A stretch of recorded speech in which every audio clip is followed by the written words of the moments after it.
Виктор Григорьевич, мы пишем. Давайте с этого пленума начнем, да? Расскажите, пожалуйста, подробно про эту историю с выступлением Ельцина. Подготовка к 70-летию Октябрьской революции или Октябрьского переворота – это был один из самых драматических моментов в жизни партии, вернее, ее верхушки, и один из самых драматических моментов, как мне кажется, противостояния, собственно, Горбачева и Ельцина.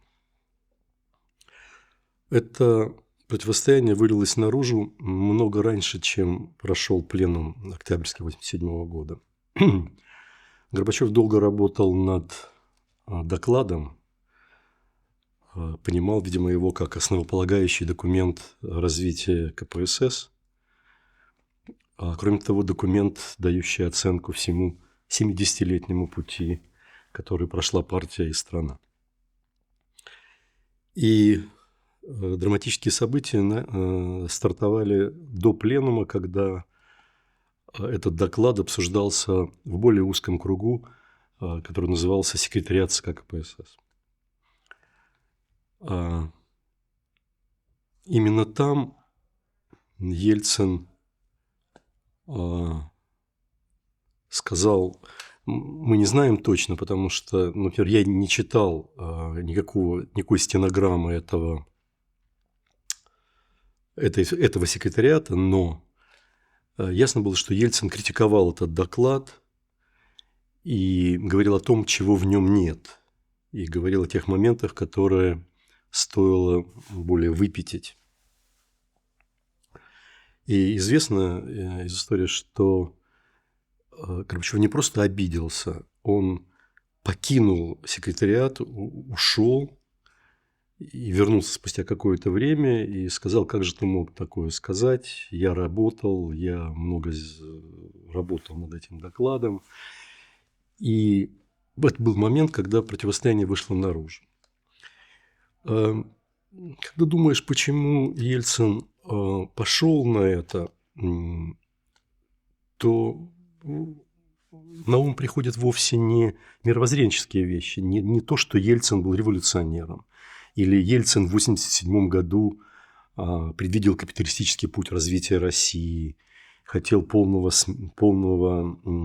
переворота как власти, так и системы. Я подозреваю, что Ельцин, которого бросили на московский горком партии и который пытался силовыми методами поменять ситуацию в Москве, был бесконечно уставшим человеком. То есть даже его сила, даже его нервы уже не выдерживали того, с чем он столкнулся. А столкнулся он с абсолютно сложившейся системой, как системой внутрипартийных отношений, так и системой торговли, где от продавца до министра шли как бы маленькие потом взятки все больше и больше. Ему это стало известно в московской системе. Где-то я прочел у Ельцина, что когда он работал в московском горкоме партии, это довольно непродолжительный срок, он приезжал домой, как правило, после 12 ночи, и открывал дверь машины, и минут 10-15 не мог выйти, настолько он был уставший. Стояла машина с открытой дверью, он сидел еще какое-то время в машине. Потому что его выступление на секретариате, а позже и на пленуме ЦК было против всех абсолютно внутрипартийных правил.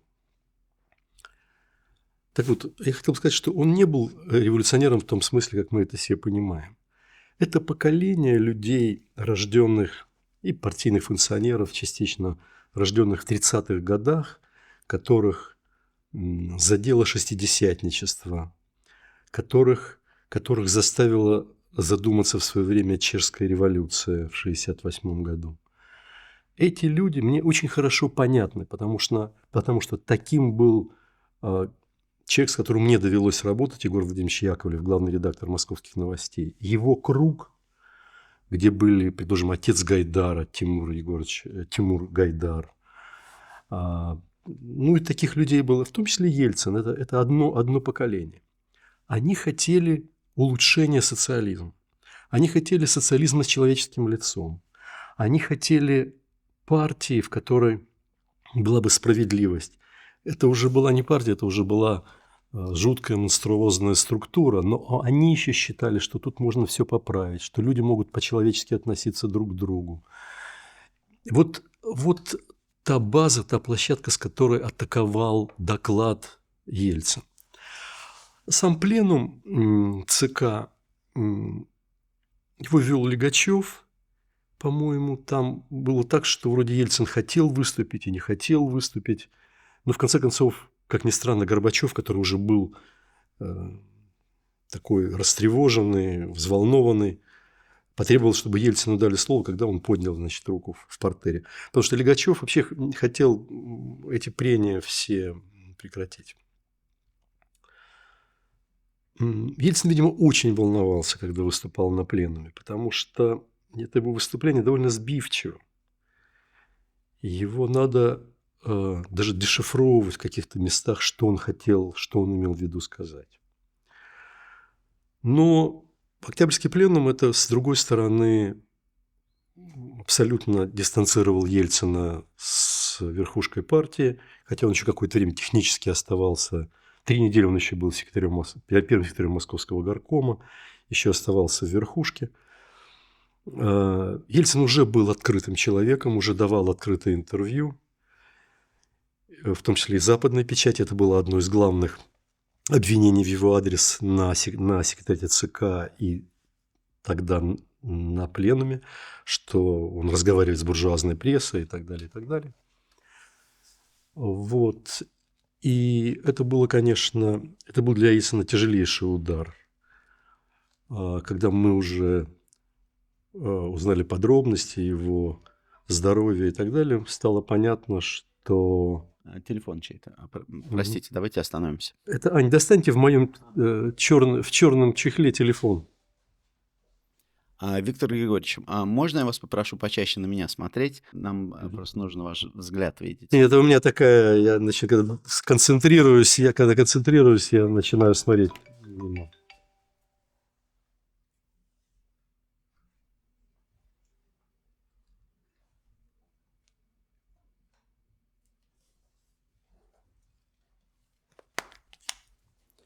Спасибо большое.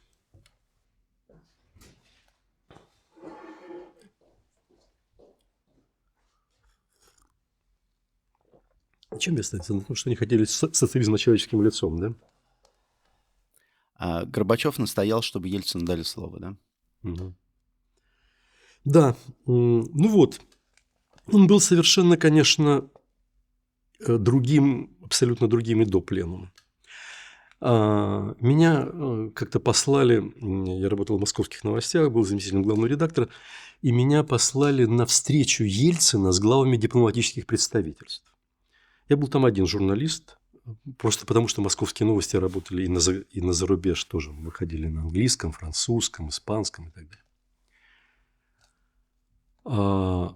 Он говорил так открыто, он говорил так подробно о проблемах Москвы, что я подозреваю, что дипломаты, которые там сидели, послы, они не могли поверить, что он не слышит этого от первого секретаря Московского горкома партии. Я вот хорошо помню это выступление. Он стоял у развернутой карты Москвы и много говорил об экологии, например, московской, о чем вообще писать было запрещено. Это было в перечне запрещенных тем, тема экологии. И тогда мне уже подумалось, что он уж слишком другой. Вот, ну, как я уже сказал, с Октябрьского пленума началась его просто разрыв с партией, с верхушкой партии. И вот я хотел сказать, что потом, когда стали понятны проблемы его здоровья, видимо, вот тяжелые проблемы начались с его переживаний после пленума, после Октябрьского пленума, особенно после пленума Московского горкома партии, где его снимали. Самым жестоким образом. Всех собрали врагов. А как вы тогда отреагировали на это? Вы знали тогда об этом докладе? И как вы в тот момент его восприняли? Ну, понятно, что «Московские новости», так же, как и «Огонек», это была такая... Я не могу сказать, что мы были такой проельцинской командой. Мы скорее были ориентированы на Александра Николаевича Яковлева. члена Политбюро, такого идеолога перестройки. Но мы всячески поддерживали Ельцина. Везде, где можно было написать, везде, где была, возможно, открытая информация, «Московские новости» об этом писали. И естественно, что отчета не было ведь в печати, вот то, о чем мы сейчас с вами говорим. Но слухами земля полнится. Кроме того, многие люди были вокруг. Кто-то был кандидат в члены ЦК, кто-то еще что-то рассказывал, кто-то член ревизионной комиссии. И мы всячески ему, конечно, сочувствовали. А понимали ли мы, что Ельцин имеет шанс стать главой нашей страны? Уже в этом году, в 1987-м, мы это понимали, и мы на это рассчитывали. А у вас тогда было какое-то понимание, что Советский Союз уперся в тупик, и через какое-то время его может не стать? Нам было довольно ясно понятно, что дальше, в какой-то момент не будет Прибалтики с нами. Это уже было понятно по очень многим симптомам. Но сказать, что в нашем кругу было общее понимание, что через какое-то время, 3 года или больше-меньше, Советский Союз развалится, нет, этого понимания у нас не было. Виктор Григорьевич, а расскажите, пожалуйста, про средства массовой информации того времени. Чем, скажем, СМИ 87-го или 88-го года отличались от советских газет и телевидения? Понимаете, прежде всего надо понимать, что свобода слова отвоевывалась вот такими маленькими шажками. То есть никто не спустил рубильник и сказал: а с завтрашнего дня, ребята, вперед и все что угодно. Вот эти 2 издания, «Огонек» и «Московские новости», рядом с ними чуть позади были «Известия». Да вот, пожалуй, все. Вот как это отвоевывалось? Вот сегодня мы написали о том, о чем никогда не писали раньше. Завтра мы написали о человеке, который был запрещен. Вот странно, что, например, «Московские новости» были таким революционным изданием, что лавирование между Яковлевым и Лигачевым было главным видом спорта, которым занимался наш главный редактор. Но самые большие проблемы, когда нас хотели закрывать, и уже был опрос секретарей ЦК, у нас есть этот документ, кто-то, кто расписался, тот за, кто-то не расписался. Шеварнадзе не стал расписываться, Яковлев, естественно, тоже. А без всех подписей этот документ был не готов. Так вот, закрывать нас хотели, вы не поверите, за некролог по поводу смерти Виктора Некрасова, фронтовика, автора «В окопах Сталинграда». Вот это и была наша каждодневная жизнь. Вот сегодня об этом написали. Я помню, что когда я пришел в «Московские новости», это был такой, назывался «Великий переход через Пушкинскую площадь». Целая группа людей, работавших в «Известиях» на одной стороне Пушкинской площади, перешла в «Московские новости» на другую сторону Пушкинской площади вместе с Егором Владимировичем Яковлевым, который был редактором отдела в «Известиях». На Украине столкнулись 2 поезда, электричка и товарный поезд. Были жертвы. Я поехал туда и написал вот такую маленькую заметку. Собственно, в ней было что произошло и сколько жертв. Да вот, собственно, и все. Ко мне перешли мои друзья из «Известий» вечером и сказали: старик, как это смело. Потому что нельзя было об этом писать, просто запрещено. Был вот такой том, у каждого главного редактора лежал в сейфе вот такой том, изданный цензурным ведомством, в котором были запреты. Проблема в том, что запреты вводили сами ведомства, министерства. Поэтому нельзя было писать, где не рестится рыба, где тренируются сборные команды Советского Союза по любому виду спорта, где у них сборы проходят, и так далее, и так далее, и так далее. Вот это все постепенно отвоевывалось.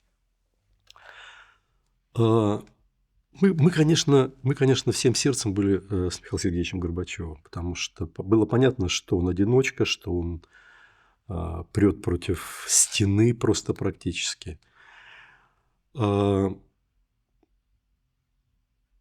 мы очень чувствовали поддержку, понимаете? Никогда, ни раньше, ни позже у нас не было в жизни такого признания, когда люди приезжали со всей страны. У нас на стене московских новостей висели такие рамки с разворотами газеты, чтобы люди могли читать. Люди приезжали со всей страны, и ты мог выйти ночью из редакции, стояли люди, чиркали спичку от спички и зажигали и читали. Потому что люди не могли поверить. Вот мы в 1988 году публиковали письмо 20, среди которых был неизвестный, Сахаров, Войнович, Аксенов, ну и целый ряд Зиновьев, целый ряд фамилий диссидентов, которые без слова «подлец», «предатель», «враг» нельзя было произносить в этой стране, тем более печатать. Называлось это письмо «Пусть Горбачев предоставит нам доказательства». То есть это люди, которые и верили, и не верили в изменения в стране. Они хотели еще продвижения этих изменений. Понятно, что после этого письма мы дали от редакции, что как это так, вы не верите, Горбачев. Но сам по себе факт в советской печати, письмо от этих людей, их подписи, люди не могли в это поверить. И таких фактов было много. То же самое «Огонек», который открыл людям честную историю. Вот, в чем была главная, как сейчас говорят, фишка «Огонька»? «Огонек» дал людям понимание, что их частная, личная история их семьи, любая личная история семьи любого из нас здесь сидящих, она по-своему трагична. Погибали люди, были арестованы, кто-то там был не признан, кого-то не приняли из национальности в вузы и так далее, и так далее, и так далее. Но все пользовались парадной, история неправедная, и вдруг «Огонек» выгреб как бы всю историческую правду на поверхность. Вот так двигалась потихонечку эта свобода слова. Самым удивительным человеком во всей этой, как бы это правильно сказать, во всем фронте свободы слова был, безусловно, Борис Николаевич Ельцин. Борис Николаевич, вот, наверное, у него были какие-то, это мы можем перечислить, наверное, твердые убеждения. Но свобода слова и невозможность тронуть журналистов – это было, пожалуй, одно из самых твердых его убеждений. За время его руководства страной ведь ни один журналист не пострадал, никому не было нанесено ни репутационного ущерба. Ельцин считал, что свобода слова – это то, на что нельзя покушаться. И он был в этом смысле просто фантастически, даже наивен, я бы сказал. Вот учредили президентскую премию.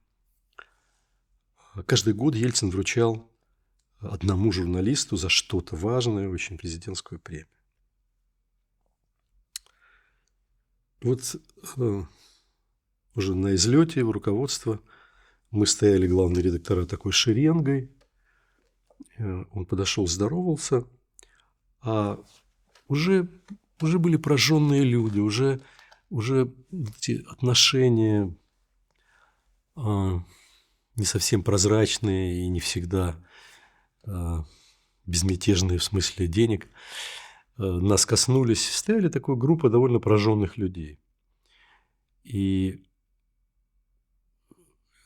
кто-то спрашивает вдруг у кого-то, а это было уже после того, как сняли Коржакова. Он говорит: а в какой газете написали, что Коржаков приезжал ко мне на дачу, и мы с ним помирились? Ему рядом стоявший человек говорит: это вот в такой-то газете, не будем сейчас эту газету поминать. Понятно, что этот главный редактор, он уже, в общем, колхоз-миллионер. И подошел Борис Николаевич, говорит: как же вы написали, что ко мне приезжал Коржаков? Он же ко мне не приезжал. Это была такая встреча наивности с цинизмом. Я вот этот момент запомнил на всю жизнь. Знаете, мне так в жизни повезло, что позже, после ухода на отдых Бориса Николаевича, мы стали видеться в семейном кругу. Мне не поворачивается язык сказать «дружить», но это, наверное, все-таки слишком.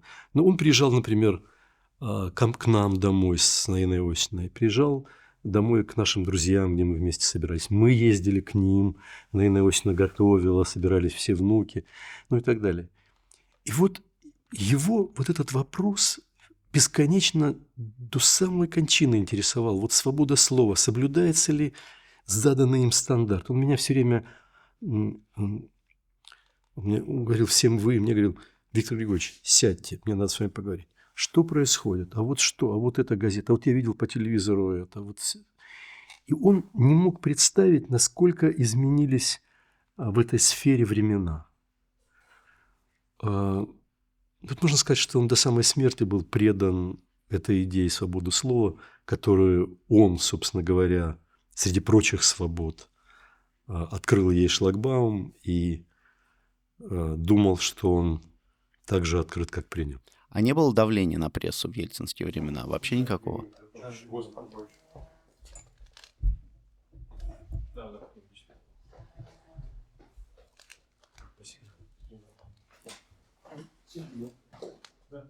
Ну, при Ельцине же были драматические времена. Был 93-й год, 96-й, была Чечня. Было какое-то давление на прессу в эти моменты? Вся драматургия, она была в рамках, собственно, медиа. То есть сражались медиамагнаты Березовский с Гусинским. Понятно, что пресса была в значительной мере. Почему они все раскупили прессу? Потому что пресса расценивалась, не только пресса, но все, медиа, телевидение, радио, расценивалась как оружие в борьбе за собственность. Шел передел собственности и годилось любое оружие.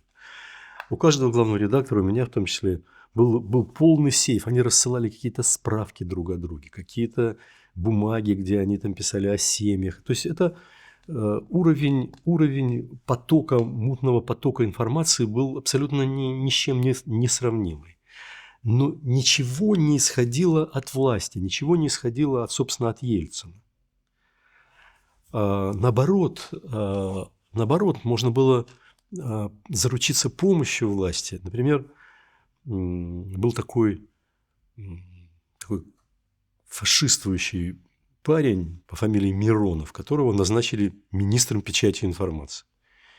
И «Московские новости», когда он стал со всем, что у него накипело, стал выступать, «Московские новости» вышли с шапкой «Фашист в правительстве Черномырдина». Что Ельцин сделал? И на следующий день этого Миронова уже не было в правительстве. То есть сам Ельцин вел себя безукоризненно. Но ситуация была, конечно, тяжелейшая. Во-первых, не было денег. У медиа не было денег, потому что у людей не было денег купить газету дорого. Они покупали ее приблизительно по той же цене, по которой она стоила при советские времена. Рынок рекламы был еще очень вялый, он только начинался, потому что реклама – это, естественно, что хвост от инвестиций. Вот. Поэтому деньги были какие-то спущенные, какие-то олигархи помогали газетам. Ну, в общем, это был довольно темный лес, но это не касалось никак Бориса Николаевича. На выборах 96-го года все крупнейшие бизнесмены и, соответственно, их медийные каналы, да, бросились помогать Ельцину переизбраться. И кажется, что сейчас устоялся такой консенсус, что вот за эту поддержку олигархи получили от правительства какие-то преференции или подарки. Да? То есть Гусинский 4-ю кнопку, Березовский ОРТ, Потанин вошел в правительство. Вы согласны с этим? Во-первых, надо сказать честно, что вот эта встречи крупнейшей команды олигархов Виноградов, Потанин, Гусинский, Березовский, не помню, был ли уже Альфа-банк, Смоленский, ну еще несколько фамилий, с руководителями СМИ происходили. Они были, потому что мы пытались взаимно как-то восстановить какие-то вещи, которые происходили. Надо сказать, что когда сейчас пишут о том, что вот Ельцин выиграл, потому что он купил прессу, медиа, это полное вранье. Я был главным редактором «Московских новостей», и мы не получили за избирательную кампанию ни одной прописью, одной копейки. Но мы, безусловно, поддерживали Ельцина. Потому что все, кто сегодня набирает политические очки на критике 90-х, забывают, что альтернатива ведь была какая? Либо Ельцин, либо Зюганов со своей командой и полный назад. Тогда еще повернуть назад было совсем не поздно. Совершенно не поздно было повернуть назад. Ну, остались бы какие-то рудименты там, гласности, перестройки. Там, может быть, остались бы там какая-нибудь мелкая кооперация, но все бы вернулось на круги своя. Собственно, Зюганов же и не скрывал, что зачем он идет в президенты. Вот почему мы были за Ельцина, потому что мы прежде всего были, если говорить мы были за Ельцина, но если говорить о массовых медиа, то они были главным образом против Зюганова. Никто не хотел назад в Советский Союз. Вот что происходило.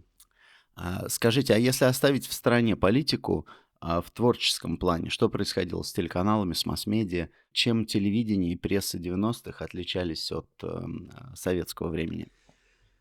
Ну, вообще, в принципе, в конце 80-х годов два журналиста «Московских новостей» или два журналиста «Огонька» или два журналиста программы «Взгляд» могли там в Кишиневе, Днепропетровске, Омске, Красноярске собирать каждый вечер дворцы спорта, что и происходило. То есть доверие и открытие, доверие и то, как открылось общество к медиа и медиа к обществу, был совершенно феномен, который мы уже не пройдем, может быть, никогда. 90-е были скорее разочарованием общества в медиа, в том, что не такие уже они учителя, не такие уже они бессребреники, не такие уже они незапятнанные и так далее, и так далее, и так далее. А в творческом смысле разговор становился все более и более прямой, все более и более жесткий. Появился такой жанр, как расследование, чего не было раньше. Умер жанр фельетона, потому что можно было все говорить впрямую, и поэтому чего шутить и говорить вокруг, когда можно говорить прямо. Вот. Все сильнее были информационные службы, потому что читатель все больше понимал, что факт – это главное. В творческом смысле на периферии в России стали появляться очень сильные издания и телеканалы. Москва в тот момент не была еще такой притягательной, как стала позже. Там еще не было, в Москве не было еще таких больших денег и так далее, и так далее.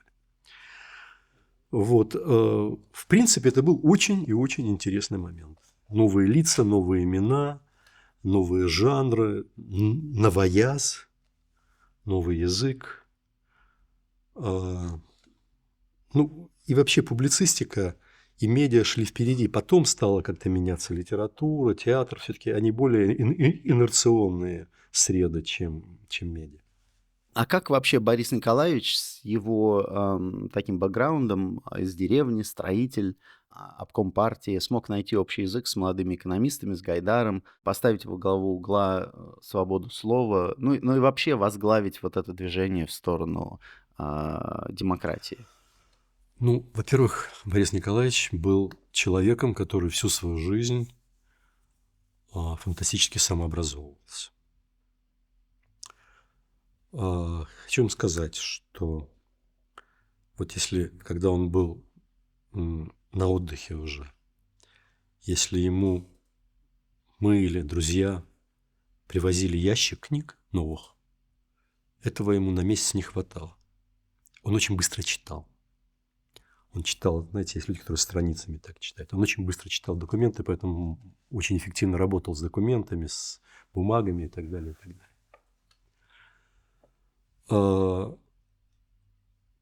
Чего-то не понимал, пытался понять. Не делал вид, что все знает. Поэтому в межрегиональной депутатской группе, которая составляла первое революционное ядро будущей партии, что ли, Ельцина, вокруг него были люди в высшей степени образованные. Сахаров, Афанасьев, Пальм, Попов. Там никого нет ниже доктора наук, в общем, настоящего, неэффективного. Но у него было другое, у него была фантастическая интуиция. Он был, конечно, его ходы политические, его кадровые ходы, наверное, каких-то, может быть, в мире за всю политическую историю был десяток людей с такой какой-то гигантской интуицией. Возможно, Черчилль, Рузвельт. Кстати, возможно, и Сталин. Люди с дикой политической интуицией, животной какой-то. Зато в отличие от людей ученых, от Егора Тимурча, он знал предмет жизни. Он знал стройку, где он был и рабочим, и прорабом, и начальником СМУ. Он знал землю, где, так как вырос в деревне. Он знал правду истории, так как его были репрессированы ближайшие родственники. Он прожил жизнь с мамой, которая была из села, понимаете, это тоже вот жизнь с мамой. Там ты не больно повыступаешь, поведешь себя со своим «я». А он был командный игрок. Вот я очень ценю людей, которые в спорте занимались командным спортом. Он играл в волейбол всю жизнь. Он всегда был командный игрок. Ты всегда должен был соизмерять свои силы, свои шаги с шагами своих друзей. Нет, в нем было очень много, и Бог ему дал, и он сам как-то набрался. Он ведь и учился хорошо очень. Вот на Индосе вспоминает, что он очень хорошо учился. Вот. Сейчас мы перестанем вас мучить. Буквально последний вопрос. Да нет. А как вы считаете, была возможность тогда, в 90-е годы, дожать ситуацию? Не знаю, провести иллюстрации, устроить настоящий суд над КПСС, открыть все архивы, полностью реформировать КГБ. То есть закрыть вопрос, все точки над «и» расставить, чтобы потом возвращение в это прошлое уже было невозможно. Я, как человек думающий, понимаю, как это было бы прекрасно, но если не одна из главных, то я считаю, что главная, может быть, можно полемизировать, главная заслуга Ельцина, что он через эти тяжелейшие, спорные годы провел страну без войны, без крови, без гражданской войны, если не считать Чеченскую войну, которую он себе не мог простить до конца жизни. Но обратной стороной этого были компромиссы.